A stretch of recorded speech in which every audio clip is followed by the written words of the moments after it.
The Wealthy Life is brought to you by investment dealer Raymond James. Life well planned. See what a Raymond James advisor can do for you.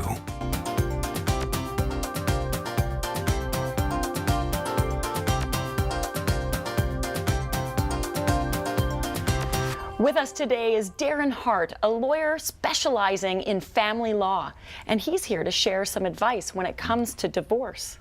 Welcome to the show, Darren. Oh, nice to be here. Now, divorce isn't a great, fun topic to talk about, but it's a reality.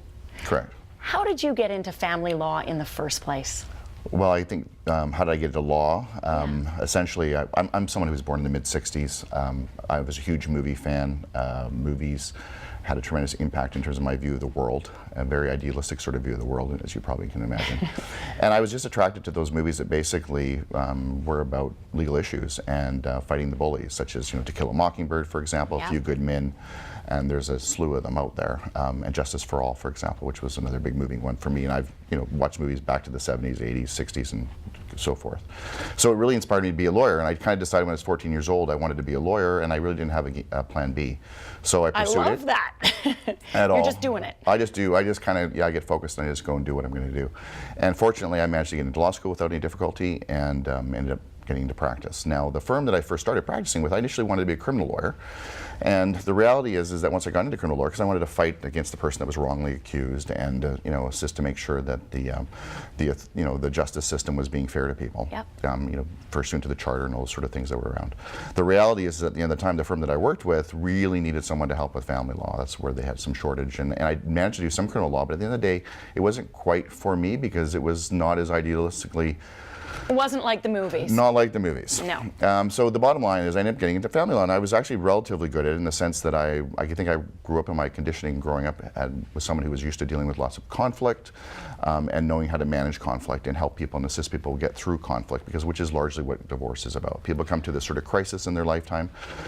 They have to sort of figure out, why am I here? Where am I going to go? What's happening? There's, a lot of people will say compared to like dealing with a death. Yeah. And it's easy to pass blame right off the get-go. I know people, it's never my fault, it's always your fault. Exactly. And so there's a lot of grieving that goes along with that. There is. I'm someone who really firmly believes that lawyers are helping professionals and should assist clients, get through this process and help them in a way that helps them get through it in more of a transformative sort of way. And help them get to a better place and help them transition to a better place if that's in fact where they're going to be going to. Because often these families have children, and the children have to go through this with their parents, and they're still going to be a family, they're just a different type of family. So ideally, again, lawyers that do, in my opinion, do a tremendously good job help get these families to that place where they can function better than they were as a unit. Which is great, because sometimes people stay married for the wrong reasons. They're not compatible, they fight all the time, and they stay together for the kids. But really, the kids aren't stupid. They pick up on the negative energy, and it can be a very toxic environment. It can be. Having said that, you'd be surprised, even in a toxic relationship, how hard it is for children to go through that process, especially if they're young teens.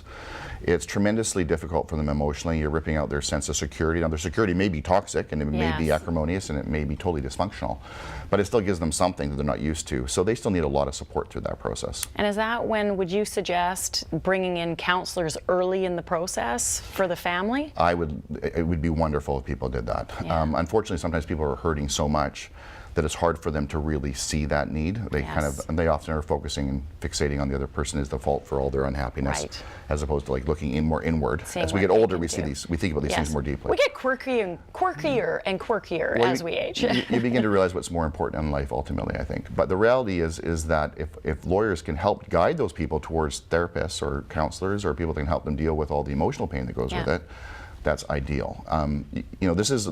Family law is very different than, say, a commercial litigation where two companies are suing each other. Yes. It's more emotional. It's very emotional, and often you feel like there's a social worker and a lawyer at the same time. Yes. And a counselor and a therapist and a whole bunch of different things. And I think if people could learn, just like when they're investing in the stock market, if they can take the emotions out of their decision making, they'll make smarter decisions. But it's way, way, way easier said than done. We all feel it's near impossible to leave that out. Yeah, I agree. Well, it's like that in most life. We make most of our decisions from an emotional place as opposed to a logical, objective place. Yeah. You're right. We're only human. We are human. So how many marriages end in divorce? So the stat that is, usually brought about by the media reports on, is this sort of 50% of marriages end in divorce in North America. The reality is actually, if you want to use that statistic, it's 52% in Canada, but what's not reported is the behind the scenes on that statistic. And this is because I think, with all due respect to the media, there tends to be sometimes an overfixation on the negative side of a story. Of course. So the reality is, in Canada, the 52% is for all marriages. That includes second, third, fourth, however many marriages Oh, are. so it skews it. I was just looking at a thing on Larry King, for example, who's been married 7 times, for example. So he would really skew the statistic. So first marriages in Canada, they're about 35% in a divorce. But that means that 65% of them do survive. More people need to know that. 65% of first marriages last. They do. Because I almost think that because the stats out there that 52% end in divorce, people give up too quickly. Exactly. They just think, oh, well, It enables them. They can talk themselves into it without really fighting for their marriage. Because again, it's such a disruption. It's something people really need to look at. Is there a way that we can restore this marriage? What do you think the #1 reason is for divorce? In my own experience, there's 2 major reasons. There's a lot of little reasons, but the 2 major reasons, with all due respect, if you're looking at, some people will argue it's a symptom, so we can get to a philosophical discussion about this. But usually it's adultery or money. Those are the 2 main reasons. Yeah. Now, some people will say that's just a symptom of incompatibility. Yeah. Irreconcilable differences, which is what you always hear out of the Americans. Well, and it's a trust issue, though, no matter how you slice it and dice it. Right. But yeah, it's a chicken and an egg, which came first. Right, and but that's often a defining moment, right? Hey, we're not functioning well on money, so the marriage is falling apart. Or B, somebody had an affair and the marriage falls apart. Don't screw around. Right. Spend time working on your marriage as long as you're compatible, and talk finances, be on the same page, and the divorce rate will go down. Well, I read an article recently which talked about when you're not being honest about your spending habits or your money with your spouse, that's a form of infidelity. It is. You're not being truthful with them, and that really undermines your marriage and the stability of your marriage. So yes, I agree. You have to be, and people get caught up thinking the grass is always greener, or they want to feel young, or we're human again, right? Yes. I'm not saying those people are bad people. No. Because who knows, in the eyes of whoever, who knows if just they're bad. life. It's just life. But the reality is, if you want to have a stable relationship, have as little conflict as possible in your life, provide a great place for your children to grow up, work on your marriage. Darren, thank you very much for being on the show today. No, thank you for having me, Sybil. It's been great to be here.